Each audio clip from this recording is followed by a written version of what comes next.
Televízia Patriot plánuje v najbližšom období rozbehnúť aktivity, ktoré rozšíria spoluprácu s úradom Slovákov žijúcich v zahraničí.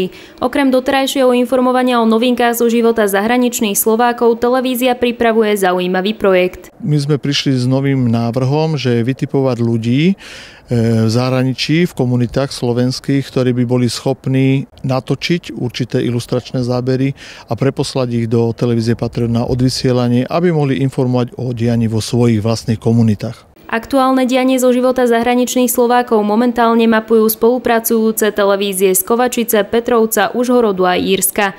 Po spustení projektu sa očakáva rozšírenie na viac komunít. Zatiaľ je to viac menej Európa, ale v Amerike, v Kanade, v Austrálii, na Novom Zélande sú silné komunity Slovákov, ktoré majú takisto čo povedať Slovákom na Slovensku, ale aj Slovákom, ktorí žijú v zahraničí. Samotnej realizácii projektu ešte bude predchádzať niekoľko krokov. Očakávame, že cez leto by sa mohli vytipovať krajiny a ľudia. Potom by sa urobil grantový nejaký systém. My by sme ich pozvali na školenie, aby s tou technikou vedeli pracovať a prakticky do konca tohto roku by sa už naozaj mohlo niečo začať. Projekt by mal prispieť najmä k zlepšeniu informovanosti o živote a aktivitách zahraničných Slovákov.